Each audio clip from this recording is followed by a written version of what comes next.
मी सध्या उभा आहे महाड तालुक्यातील नडगाव तर्फे तुडुप या गावामध्ये। या ठिकाणी आपण जर पाहिलं तर कविता ग्रुप यांचं एक घर होतं, मात्र आज सकाळी झालेल्या मुसळधार पावसामुळे या घराची जी भिंत आहे ती कोलमडून खाली पडलेली आहे आणि त्यामुळे घराचं मोठ्या प्रमाणात नुकसान झालेलं आहे। प्रशासनाच्या वतीने रायगड जिल्ह्याला 2 दिवसाचा रेड अलर्ट जारी करण्यात आला होता आणि त्याचाच आपण बसतोय तो फटका जो आहे तो या घराला बसलेला आहे। या घरामध्ये कविता ग्रुप आणि त्यांचा नातू या ठिकाणी होता, मात्र सुदैवाने या ठिकाणी जीवितहानी झालेली नाही आहे। दुसऱ्या खोलीमध्ये ते खेळत असल्या कारणास्तव आज त्या ठिकाणी जीवितहानी झालेली नाही। आपल्यासोबत तो नातू आहे, आपण त्याच्याशी बोलूया।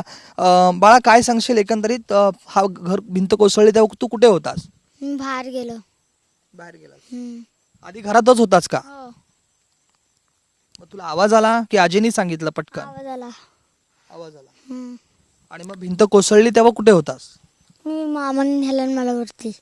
वरती नेलं। आपण पाहतोय हा चिमुकला या ठिकाणी खेळत होता, मात्र सुदैवाने अचानकपणे त्याच्या आजीने त्याला सांगितलं की या ठिकाणी काहीतरी गडबड वाटते, भिंतीचा आवाज पडण्याचा आला आणि त्यामुळे ह्याला तात्काळ त्यांनी बाहेर काढलं आणि त्यामुळे या दोघांचा या ठिकाणी जीव वाचलेला आहे। एक माझा नातू आहे, मला घर बांधून दिलं पाहिजे।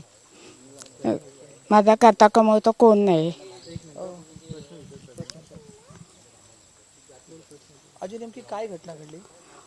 मी काय घटना घडली ती मलाच कळून नाही आला।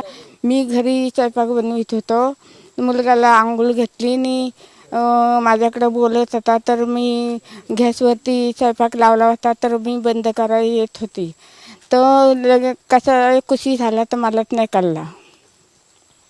त्याच्यानंतर ही भिंत कोसळली तेव्हा तुम्ही कुठे होता? घरीच होती। त्या खोलीमध्ये होतात की?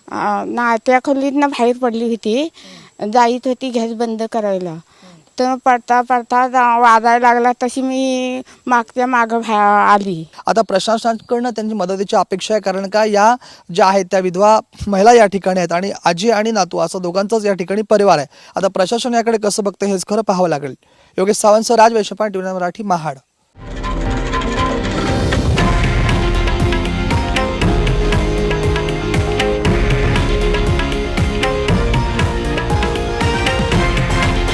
हे आहे देशातील नंबर 1 न्यूज नेटवर्क आणि आपण पाहत आहात TV9 मराठी, एकमेव।